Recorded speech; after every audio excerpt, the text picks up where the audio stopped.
Hi everyone. Today I am discuss about the combination of resistance. So I am introduce of the combination of resistance are two types. Okay. So first one is the series combination and the last one is the parallel combination. So let's start. The first topic is the resistance in the series combination. ठीक है. आइए इसको अच्छी तरीके से जानते हैं कि जो कॉम्बिनेशन होता है किसी भी सर्किट के अंदर रेजिस्टेंस का वो किस टाइप से हम लोग करते हैं. ठीक है. तो जैसा कि आपको इंट्रोड्यूस कर दिए हैं कि जो कॉम्बिनेशन होता है, ठीक है, रेजिस्टेंस का वो टू टाइप्स का होता है. एक सीरीज कॉम्बिनेशन और दूसरा होता है पैरेलल कॉम्बिनेशन. ठीक है. तो सीरीज कॉम्बिनेशन में हम रेजिस्टेंस को कैसे ज्वाइन करते हैं और कब कहेंगे कि यह सीरीज कंडीशन है. ठीक है. So the resistance are connected in to end so that the same current flow through in each one of them in succession. ठीक है. Then they are the said to be the connected in series combination. Okay. यानी अगर किसी भी circuit में जो resistance होते हैं अगर उनका कॉम्बिनेशन उसके इन टू इन से हो, ठीक है, इट मींस अगर मान लो कि अगर दो इंड से एक पॉजिटिव एक निगेटिव टर्मिनल से, ठीक है स्टूडेंट्स, तो इसके अगले के पॉजिटिव को अगले के निगेटिव से और इसका पॉजिटिव अगले के निगेटिव से कंबाइंड हो, इस तरह का कॉम्बिनेशन सीरीज कॉम्बिनेशन माना जाता है. जैसा कि आप लोग देख सकते हो इस फिगर के अकॉर्डिंग मैंने रिप्रेजेंट किया है.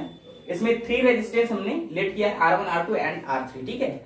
इसके ends point A B and इसके BC एंड इसका इंड्स जो पॉइंट है वो CD है. ठीक है. सो मैंने फर्स्ट इस तरह इसका कॉम्बिनेशन होता है. तो इस तरह का जो कॉम्बिनेशन माना जाता है वो कौन सा माना जाता है? ये सीरीज कॉम्बिनेशन होता है. ठीक है. एक चीज और इसमें गेस करने की चीजें हैं कि देन दे आर यहां पर sorry same current flow through each of them. ठीक है.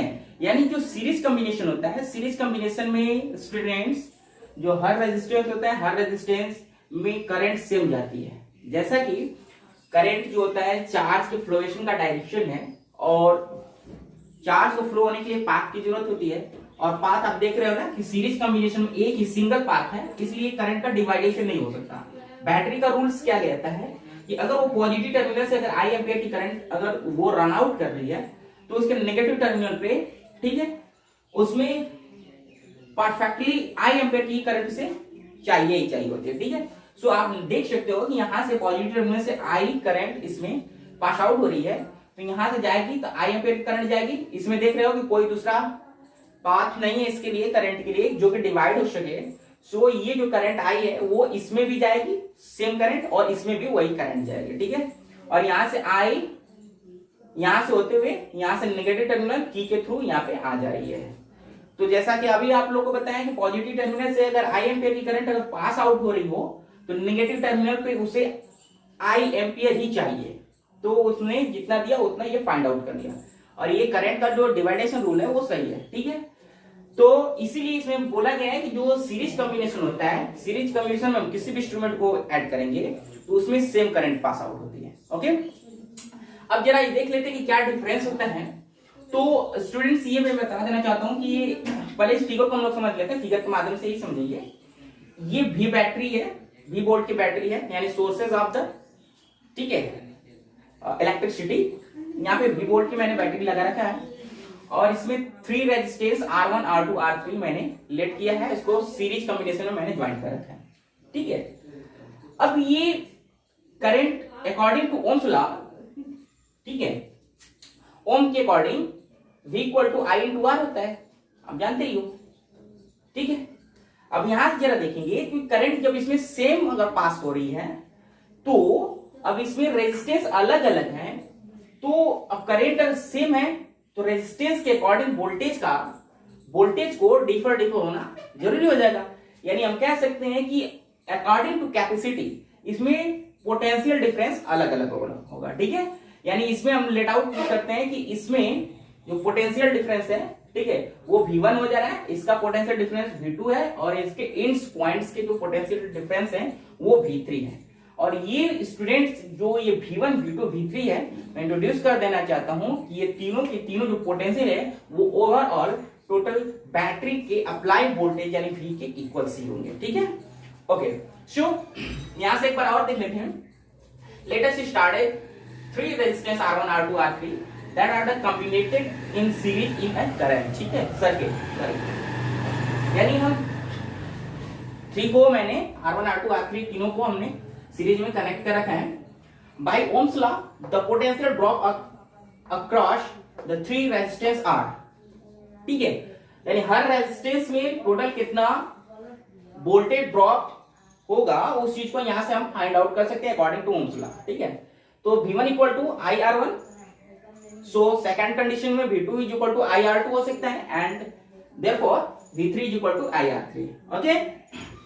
अभी मैं आपको बताया हूं कि ये जो सब में potential difference V1, V2, V3, ठीक है, जनरेट हुआ है, तो टोटल पोटेंशियल डिफरेंस का सम इस बैटरी के टोटल अप्लाई वोल्टेज के अकॉर्डिंग होगा, ठीक है। यानी V इक्वल टू हम लिख सकते हैं, राइट कर सकते हैं कि V equals V1 plus V2 plus V3 and यहां पे इसकी सारे की वैल्यू, सभी की वैल्यू आपको फाइंड आउट है, V1, V2, V3 सभी की वैल्यू यहां पे पुट अप कर सकते हो, IR1, IR2, IR3, क्लियर।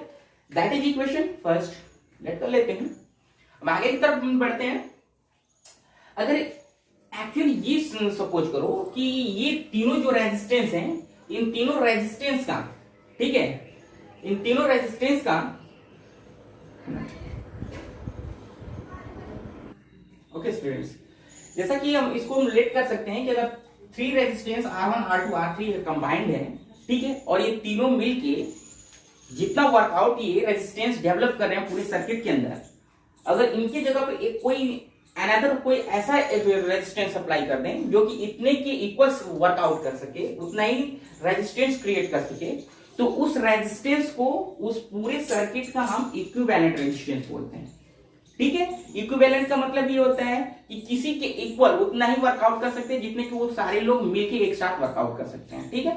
तो मैंने इसी तरह इन तीनों रेजिस्टेंस का, ठीक है, सर्किट का ओवरऑल मैंने इक्विवेलेंट रेजिस्टेंस यहाँ पे RS मान रखा है। RS का मतलब सीरीज, यहाँ पे आप लोग थोड़ा जान सकते हो, ये चूंकि सीरीज कॉम्बिनेशन पढ़ रहे हो ना, इसलिए यहाँ पे मैंने इसको RS रिप्रेजेंट कर रखा है, ठीक है। ये अब ये क्या है, if the RS is the equivalent resistance of the series combination, अगर पूरे सीरीज कॉम्बिनेशन का इक्विवेलेंट रेजिस्टेंस मैंने RS मान रखा है, सो यहां से ओवरऑल हम यहाँ पे लेट कर सकते हैं कि एक ही रेजिस्टेंस लगा, ठीक है। जैसे यहाँ पे जरा देख लेते हैं, एक सर्किट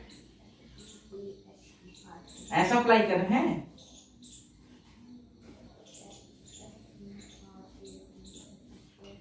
ठीक है, जिसका टोटल इक्विवेलेंट रेजिस्टेंस पूरे सर्किट का क्या है, RS है।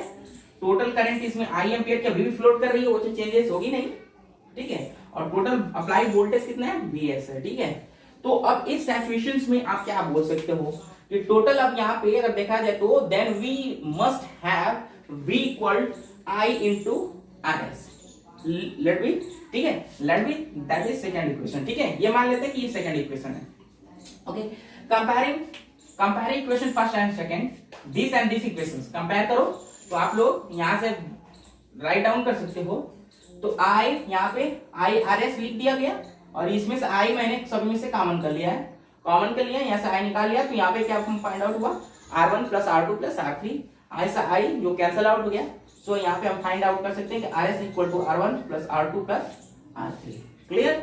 यानी हम इस तरह कह सकते हैं कि किसी भी रेजिस्टेंस, सॉरी, किसी भी सर्किट के जो टोटल रेजिस्टेंस होते हैं, ठीक है, जो कि सीरीज कॉम्बिनेशन में जुड़े हों, उनका इक्विवेलेंट रेजिस्टेंस अलग अलग जो भी रेजिस्टेंस होंगे उनके सम के इक्वल होता है, ठीक है। देखो यहाँ पे RS is equal to R1 plus R2 plus R3, total sum के इक्वल होता है, is that clear, write down.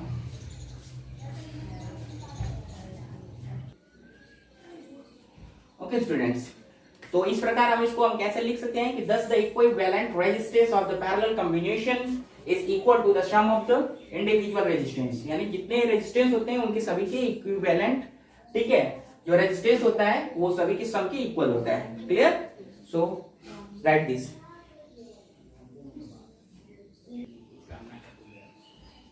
Okay students. Now second point is the combination of the resistance in parallel condition, ठीक है।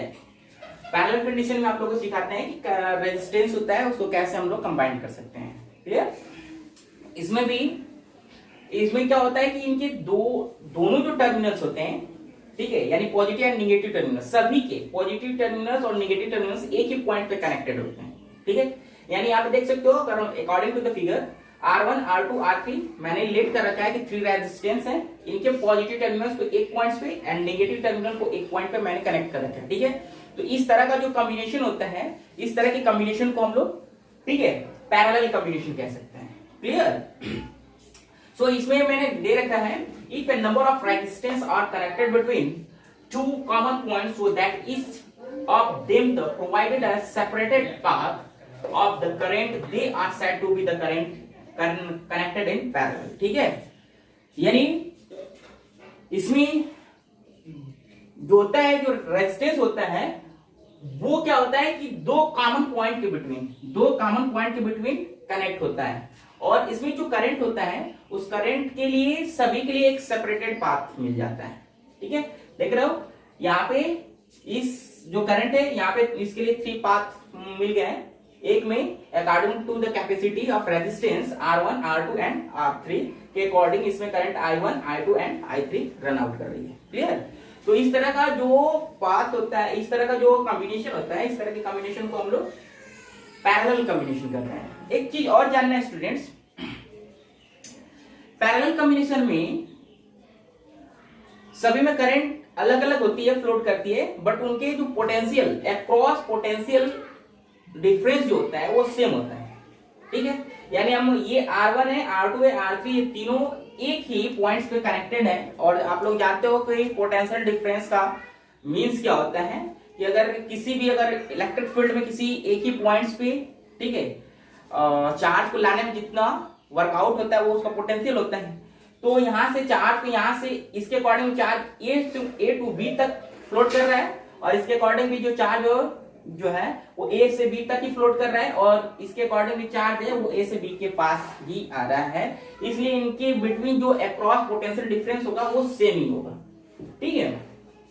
यानी अब यहां से देखते हैं कि जो पोटेंशियल ये है, बैटरी की जो पोटेंशियल V है वो डिवाइड नहीं हो रहा है, यानी टोटल जो पोटेंशियल V है वो इन्हीं के बिटवीन अक्रॉसली काम कर रहा है, ठीक है। यानी हम ये रिलेट कर सकते हैं कि R1, R2 एंड R3 तीनों जो रेजिस्टेंस होंगे, इन तीनों रेजिस्टेंस का जो पोटेंशियल डिफरेंस होगा वो टोटल V के, यानी बैटरी के सोर्स ऑफ बैटरी के वोल्टेज के इक्वल होगा। क्लियर?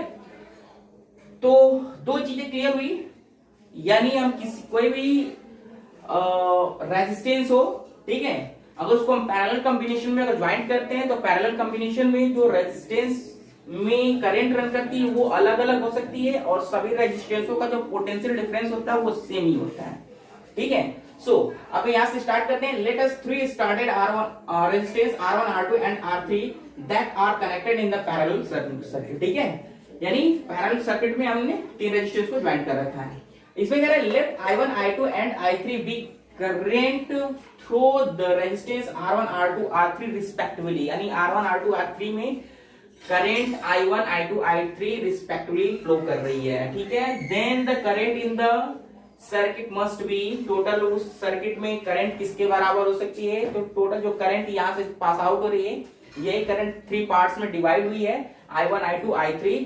सो हम लिख सकते हैं कि I equals I1 plus I2 plus I3, that is equation first, okay, according to Ohm's law. अब फिर से हम लोग चलते हैं ओम्स लॉ पे, ठीक है। By Ohm's law the current through the individual resistance will be, किसी भी इंडिविजुअल जो रेजिस्टेंस दिया गया है, ठीक है, उस रेजिस्टेंस में टोटल कितना करंट पास आउट हो सकती है, यहां से हम लोग नोट आउट कर सकते हैं। I1 इक्वल टू, देख रहे हैं जैसे कि इसमें फर्स्ट रेजिस्टेंस में करंट I1 रन कर रही है, तो I1 इक्वल टू इसमें V बाई R1। अभी आपको पता है कि सभी का जो पोटेंशियल डिफरेंस होगा वो बैटरी के वोल्टेज के बराबर ही होगा, तो इसका वोल्टेज कितना हो सकता है पोटेंशियल डिफरेंस, वो V होगा, तो V बाई R1। एंड इसी तरह सेकंड का V बाई R2, सॉरी एक चीज, एक मिनट स्टूडेंट्स, ये I1 एंड यहां से I2 की वैल्यू पहले रख लो, हाँ, I2 की वैल्यू यहां से राइट डाउन कर सकते हो V by R2, and I3 की वैल्यू आप फाइंड आउट कर सकते हो V by R3, write down कर सकते हो, ठीक है। अब यहां से हम दोनों की इस पूरे की वैल्यू जो होगी, यानी I1, I2, I3, ठीक है, all the value put in the equation first, इसमें रखेंगे, ओके। सो यहाँ पे राइट डाउन करो आप तो हम जैसा कि मैंने I1 I2 I3 तीनों के वैल्यू हम लोग फाइंड आउट कर चुके हैं, तो उन सभी वैल्यूज को हम इक्वेशन फर्स्ट में पुट अप करते हैं। Put the all value in equation first equation आपको लेट बी हमने किया था कि I equal to I1 plus I2 plus I3, तो उसमें हमने पुट अप किया इसकी वैल्यू। सो वी फाइंड दैट, तो इसको हम क्या कर सकते हैं कि I इक्वल टू I1 की वैल्यू V बाई R1 और V by R2 plus V by R3 हमने यहाँ पे राइट डाउन किया। V को मैंने कॉमन कर रखा है यहाँ से, तो यहाँ पे आपको फाइंड आउट हो सकता है 1 by R1 plus 1 by R2 plus 1 by R3, ठीक है। इफ अगर हम जिस तरह उसमें पैरेलल सीरीज में मैंने लेट किया था, उस तरह इसमें भी हम मान सकते हैं कि इस पूरे सर्किट का, ठीक है, अगर इन पूरे रेजिस्टेंस को हटा के मूव कर दिया जाए और उसकी जगह पे इन जितना ये टोटल काम कर रहे हैं पैरेलल कंडीशन में भी, ठीक है, और उतना ही अगर ओम का उतना ही कैपेसिटी का एक कोई नेक्स्ट, ठीक है, अगर रेजिस्टेंस यहाँ पे कंबाइन कर दिया जाए, इट मींस उसका इक्विवेलेंट रेजिस्टेंस अगर अप्लाई कर दिया जाए, तो उस सिचुएशन में क्या हो सकता है। तो यहाँ पे हमने लेट किया है कि इफ आरपी, जिस तरह उसमें आरएस मैंने लेट किया था, यहाँ पे मैंने आरपी लेट किया क्योंकि पैरेलल का ये इक्विवेलेंट रेजिस्टेंस में मान रखा हूं, ठीक है। तो RP is the equivalent resistance of the parallel combination, then we must have, ठीक है, आई इक्वल्स टोटल। अब उस सिचुएशन में अगर यहाँ पे अब देखो, इसके 3 रेजिस्टेंस की जगह मैंने एक ही रेजिस्टेंस आरपी मान रखा है और टोटल यहां से वोल्टेज भी है, total current I pass out हो रही है, तो इसको हम कैसे राइट डाउन कर सकते हैं, I equals V by RP according to Ohm's law, ठीक है। That is equation third. And comparing between the equation second and third का कंपेयरिंग हम लोग करेंगे।